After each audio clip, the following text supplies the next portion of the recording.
These headline news are brought to you by रोशन है नया lux तेजान सा रोशन चेहरा।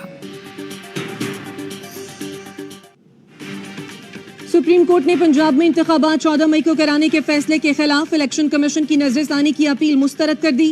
चीफ जस्टिस ने रिमार्क्स दिए, जब भी आइन की खिलाफ वर्जी होगी तो अदालत मुदाखलत करेगी। किसी इदारे को इख्तियार नहीं कि आइन पर असरअंदाज हो। आपके पास इलेक्शन का महज इख्तियार नहीं, ये आपकी आईनी जिम्मेदारी है।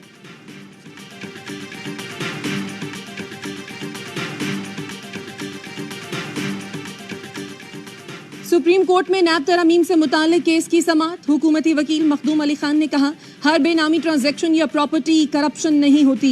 चीफ जस्टिस ने रिमार्क्स दिए, ज़राए आमदन मुल्जिम ने नहीं बताए तो जुर्म साबित नहीं होगा। लगता है अब आमदन से ज़ायद असासे रखना कोई संजीदा जुर्म नहीं रह गया।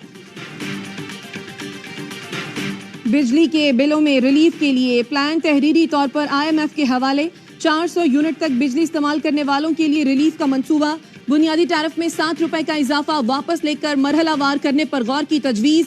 ज़राए के मुताबिक बिलों में 250 अरब रुपए का रिलीफ दिया जा सकता है। हुकूमत ने बिजली की चोरी रोक कर 250 अरब जमा करने का मंसूबा बनाया है।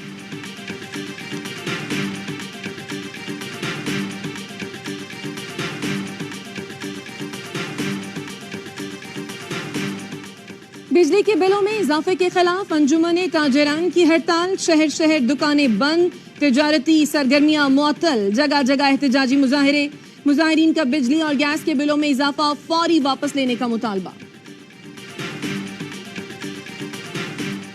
और जखीरा अंदोज चीनी की कीमत बढ़ाने के लिए सरगर्म। हुकूमत ने कार्रवाई न की तो मुल्क में चीनी की किल्लत हो सकती है। मुख्तलिफ शहरों में फी किलो चीनी 170 से 180 रुपए में फरोख्त। वजारत सनअत व पैदावार की मुल्क में चीनी की किल्लत की तरदीद। दूसरी जानिब 1 लाख टन चीनी दरामद करने की भी तैयारी। मुल्क में माहाना जरूरत 6 लाख टन। गोदामों में मौजूद चीनी की मिकदार 22 लाख टन से जायद है।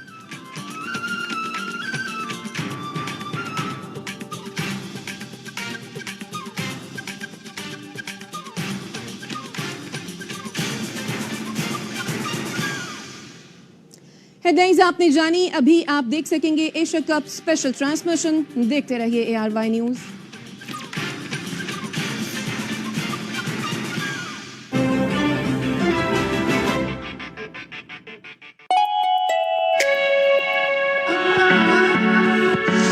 पहली बार विटामिन C और ग्लिसरीन के साथ नया लक्स, जो दिल को निखारे, नमी दे और दे चांद सा रोशन चेहरा। Lux Face of the Year, Maya Ali.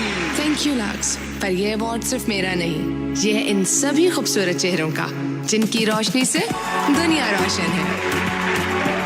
नया लक्स तेजान सा रोशन चेहरा। गाड़ी से शर्र कीचड़ उछला, शुक्र है मैं बच गई। फेंक दो कुर्ता भाभी, ये दाग नहीं धुलना। अम्मी करूं धुलाई? क्या?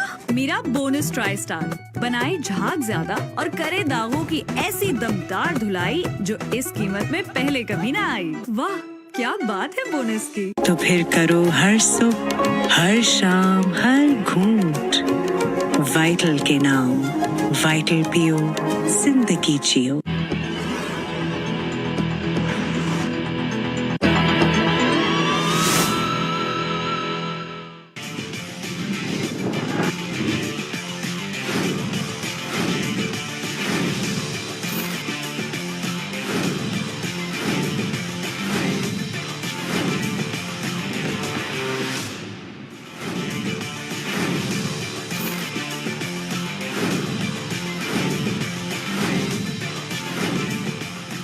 Assalamu alaikum, hello and welcome to Coca-Cola Asia Cup Special Transmission presented by Surf Excel। और एशिया कप में आगाज़ ही पाकिस्तान का बड़ा शानदार हुआ। 343 का टारगेट था, जवाब में सिर्फ 104 रन पर नेपाल की टीम ढेर हो गई। और यही हम चाहते थे कि जो बेटर साइड है वो शो करे, डोमिनेट करे, और ऐसा ही हुआ। इस पर बात करेंगे। अब से कुछ देर पहले जो ग्रुप बी का पहला मैच है उसका टॉस भी हो गया है। श्रीलंका और बांग्लादेश मध्य मुकाबिल होंगे पाले किले में। बांग्लादेश ने टॉस जीता है और बैटिंग का फैसला किया है। मेरे साथ मेरा पैनल मौजूद है, सबको आप बखूबी जानते हैं, यूनुस खान, कामरान अकमल, शाहिद आशमी और शोएब जाट। अस्सलाम वालेकुम, welcome to the transmission once again. सबसे पहले शुरुआत करने से पहले आइए नाजरीन को दिखाते हैं कि कल के मैच में एक्चुअली हुआ क्या। शादाब खान की शानदार बॉलिंग रही, इफ्तिखार की ब्रिलियंट सेंचुरी रही और अबव ऑल कप्तान ने 151 रन की बड़ी शानदार नॉक खेली। तो आपको दिखाते हैं Surf Excel match report.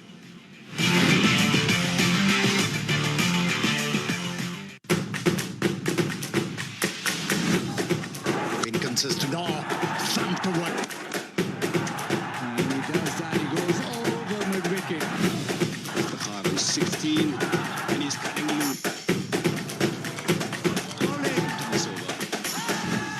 And Pakistan win the opener. Pakistan ने एशिया कप में धमाकेदार ट्रेलर दिखा दिया। पहले मैच में हरीफ टीमों को खबरदार कर दिया। And he does that. He goes over mid-wicket. Nepal के खिलाफ शाहीनों ने टॉस जीता, बैटिंग की। बाबर और इफ्तिखार ने बॉलर्स की खूब class Lee. Iftikhar is 16 and he's cutting loose.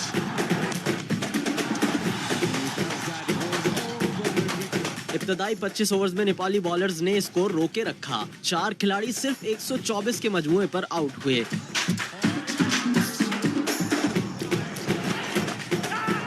In the air, taken. Iftikhar के पिच पर आते ही रन्स का सैलाब उमड़ आया। बाबर और इफ्तिखार ने स्कोर 342 तक पहुंचाया। इफ्तिखार अहमद ने करियर की पहली सेंचुरी बनाई।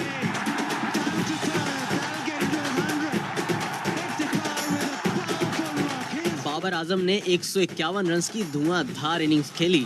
Babar on 98. Will he get his 100 here? He should.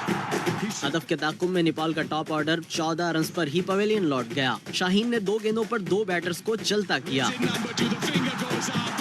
It is number 2. Back-to-back win. सोमपल कामी और आरिफ ने 59 रन जोड़कर बैटिंग को सहारा दिया, मगर हारिस की रफ्तार के आगे वो भी न टिक सके। रही सही कसर, शादाब ने 4 विकेटें उड़ाकर पूरी कर दी। नेपाल की पूरी टीम 104 रन पर ढेर हो गई। It is straight. The finger goes up. He gets his fourth, and that's the end of green shirts ने 238 रन के बड़े मार्जिन की कामयाबी के साथ इवेंट का फातिहाना आगाज किया। तो स्टार्ट करते हैं यूनुस साहब से। सबसे पहले ये बताइएगा कि 124 पर 4 आउट थे, 1 पॉइंट पर 28वां ओवर चल रहा था। उस वक्त नहीं लग रहा था कि पाकिस्तान वो जो हम एक्सपेक्ट कर रहे थे 350 के करीब पहुंच पाएगा, बट ये जो पार्टनरशिप लगी बाबर और इफ्तिखार के दरमियान, फैंटास्टिक। और इफ्तिखार वो कमी पूरी कर रहे हैं जो हमें फिनिशर की फील होती थी। क्या कहेंगे? बिल्कुल एग्जैक्टली ऐसे ही, क्योंकि अगर हम इफ्तिखार अहमद की बात करें तो बड़ा अच्छा कॉम्प्लीमेंट किया उन्होंने। अगर बाबर आजम की बात करें तो थोड़ा सा शुरू में स्ट्रगल करते हुए नजर आए, एक आधा कैच का ड्रॉप होना। उसके बाद अगर हम बात करें उनकी बैटिंग की, ठीक है बाज़ बात आप रस्टी भी हो जाते हो, लेकिन अभी सीरीज़ खेल के आए, लेकिन जब आप अपने होम कंडीशन पे खेलते हो तो बाज़ बात ऐसे हो जाते हैं। और क्योंकि एक ऐसी टीम के खिलाफ आप खेल रहे हो, उनकी बॉलर्स को उन्होंने आप इससे पहले ज़्यादा नहीं खेला होगा, तो कुछ वरीज होती हैं। लेकिन एंड में जिस तरह फिनिश हुआ है यही हम चाह रहे थे कि इसी तरह का फिनिश हो। जब आप बैटिंग करो तो आपको लगे कि आप एक नंबर 1 टीम हो, आप चैंपियन टीम हो, आपके पास टॉप के ऐसे बैटर्स मौजूद हैं, ऐसे प्लेयर्स मौजूद हैं जो कि रैंकिंग में नंबर 1 है। तो मेरे ख्याल से ठीक है, वो कहते हैं देर आए दुरुस्त आए, लेकिन हमें अब जितने आगे मैचेस हैं हमें बिल्कुल चैंपियंस की तरह खेलना है। बिल्कुल सही। बॉलिंग तो हम पहले से बात कर रहे हैं कि बॉलिंग हमारी बहुत अच्छा करते हुए आ रही है। बैटिंग में भी हमारे पास ऐसे बैटर मौजूद हैं जो कि बहुत अच्छा परफॉर्म कर सकते हैं, लेकिन करना ये है कि जो आप स्टार्ट अच्छा लेते हो तो उससे फिर आपके जो एंड होता है वो अच्छा होता है। अब अगर हम कल के मैच की बात करें, स्टार्ट अच्छा नहीं हुआ लेकिन एंड में बहुत अच्छा हुआ। जिस तरह आपकी पार्टनरशिप हुई है बाबर आजम की और इफ्तिखार अहमद की, उसने बिल्कुल इस पार्टनरशिप ने बिल्कुल टीम मैच को एक तरफ कर दिया। और अब ये एक मेरे ख्याल से एक मैसेज भी गया है बाकी टीमों के लिए तैयार रहें और हम बिल्कुल लोडेड आ रहे हैं आपकी तरफ। बिल्कुल। कामरान 238 रन से कामयाबी हासिल की, जो यूनुस कह रहे हैं कि मैसेज गया है दूसरी टीमों के लिए। ऑब्वियसली ऑपोजिशन इतनी स्ट्रांग नहीं थी, लेकिन हमने शो किया है कि we are ready for the battle ahead. बड़े गेम्स आ रहे हैं और उसके बाद फिर वर्ल्ड कप। देखिए बिल्कुल ऐसे ही है और बिल्कुल स्ट्रांगली एक स्टेटमेंट दे दी है पाकिस्तान टीम ने कि हम लोग आ रहे हैं, इंडिया के साथ मैच है और हम लोग ऐसे ही खेलेंगे, नंबर 1 है और ऐसी परफॉर्मेंस ही देंगे। थोड़ा सा आप डिस्कस करना चाहिए टॉप ऑर्डर पर, जैसे फॉर्म में नहीं है, जैसे इमाम रन्स कर तो रहा है लेकिन फिनिश कर नहीं पा रहा। आपने इफ्तिखार की बात की, इफ्तिखार उस टच में आ रहा है कि एक इनिंग्स फिनिश कर रहा है जो हमें चाहिए भी था नंबर 6 पे आके। और उसके बाद बाबर की जैसे 19वीं सेंचुरी है, उसको मुबारक। मुझे लग रहा है कि इस एशिया कप में सईद भाई का रिकॉर्ड टूट जाएगा सेंचुरी टूटने का, और पता नहीं अभी कितनी बनानी है उसने, इतनी यंग एज में उतनी सेंचुरियाँ उसने बना ली माशाल्लाह। अब इस चीज़ को कैरी ऑन करे। मैं ये चाह रहा था कि जो हम लोगों ने कल बैटिंग पर आपने 28 ओवर्स का 139 थे, वो हम 40 ओवर तक स्ट्रगल करते रहे हैं। आप एक एक्स्ट्रा ऑर्डिनरी इफ्तिखार अहमद ने जो इनिंग्स खेली है, 100 किया, पहला 100 किया, उसकी वजह से इतने रन हुए हैं। अगर वो उसका 100 ना होता तो शायद हम लोग 270 280 पे फिनिश करते। तो ये थोड़ा सा हमारे टॉप ऑर्डर के बैट्समैनों को सोचना पड़ेगा। बड़ी टीम के खिलाफ अगर वो उन्होंने इस तरह डोमिनेट कर लिया, ऐसे रोक लिया, तो फिर फिनिश ऐसा नहीं होगा। ये नेपाल की टीम के साथ अगला मैच नहीं है, सारे मैच हमने उनके साथ नहीं खेलना, बड़ी टीम के साथ खेलना। तो उस हिसाब से स्टार्ट करना पड़ेगा और अच्छी क्रिकेट खेलनी पड़ेगी। और इंडिया के साथ जो मैच है उसके लिए एक अच्छी प्रैक्टिस मिल गई। लंबे मार्जिन से जीते हैं, लेकिन अब इस चीज़ को, इस जीत को रिलैक्स नहीं होना चाहिए, आगे लेके इसी तरह लेके जाना, आगे लेके जाना। स्टैट्स की थोड़ी सी बात छेड़ दी है, तो शाहिद साहब आपकी तरफ आता हूँ। मुझे बताइए कि ये जो है सेंचुरी अप्रैल 2019 के बाद पाकिस्तान के मिडिल ऑर्डर बैट्समैन की सेंचुरी है। This is surprising. एक तरफ से ये भी देखा जाए कि हमारा टॉप ऑर्डर इतना कुछ कर रहा था उससे पहले कि ज़रूरत भी नहीं पड़ रही थी, लेकिन अब ये बात नज़र आ रही है कि इफ्तिखार की सेंचुरी काफ़ी एक तवील अरसे के बाद किसी प्लेयर ने की है इस नंबर पे। क्या कहेंगे? देखिए, मेरी कोशिश ही होती है मैं हर नेगेटिव चीज़ में से पॉजिटिव चीज़ निकाल के लेके आ जाऊँ।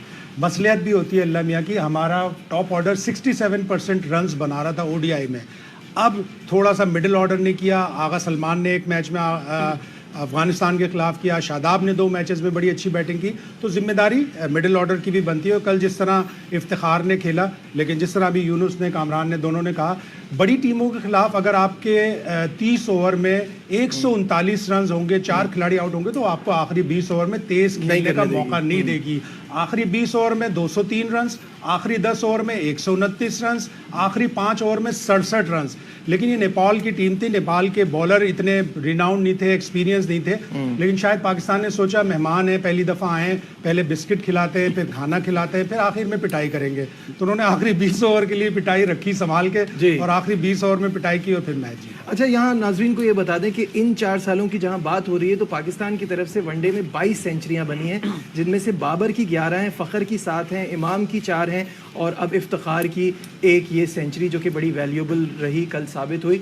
तो ये परफॉर्मेंसेस ऊपर से आ रही थी, नीचे से नहीं आ रही, अब नीचे से आना शुरू हो गई। शोएब साथ बैठे हैं, बाबर की तारीफ हो रही है, ऐसा कैसे हो सकता है कि हम शोएब से सवाल ना करें? शोएब, बाबर की परफॉर्मेंस को कल आपने कैसा देखा? ये 150 की इनिंग से आप खुश तो बहुत होंगे। बिल्कुल जी, पाकिस्तान की तमाम परफॉर्मेंसेस जो हैं उस पर खुश हूँ, और साथ ही नेपाल को थैंक यू भी कह रहा हूँ कि उनके फील्डर्स ने बड़ा अच्छा किरदार अदा किया, कि हाथों के चौके दिए, हाथों के कैचेस ड्रॉप किए।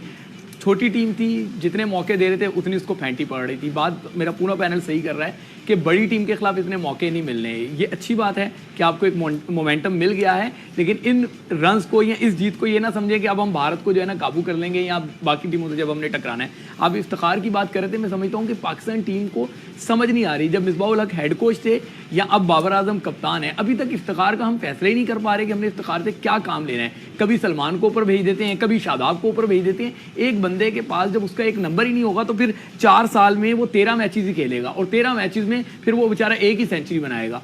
वो कर सकता है, लेकिन उसको करने नहीं दिया जाता। हमें यहाँ जरूरत है, हमारा टॉप ऑर्डर अपने आप पे रिलाई करता है, मिडिल ऑर्डर पे रिलाई करके उनको उनके नंबर्स पे भेजे, अच्छा होगा। क्या आप इस बात से अग्री करते हैं यूनुस, क्योंकि आप भी अपनी टीम में सिचुएशन के हिसाब से ऊपर नीचे करते थे प्लेयर्स को? क्या इफ्तिखार को ये ऊपर नीचे करने वाली स्ट्रैटेजी ठीक है कि कभी प्रॉब्लम और बार-बार भेज दिया, या एज अ फिनिशर उनको फिक्स कर देना चाहिए? What do you think? देखिए नजीब, कल भी मैंने एक बात की थी। देखिए हम ये देख रहे हैं, ये अभी से नहीं, काफ़ी अरसे से ये हो रहा है कि अगर आपका एक सेट पैटर्न चल रहा है तो उसको चलने देते हैं हम, इसको नहीं करना चाहिए। इसी तरह हुआ कि जब मोहम्मद नवाज अभी टीम से बाहर थे तो वो बाहर ही थे, फिर जब उन्होंने एक मैच में परफॉर्म किया तो अब मुझे हमें नजर आएगा वो सारे मैचेस खेल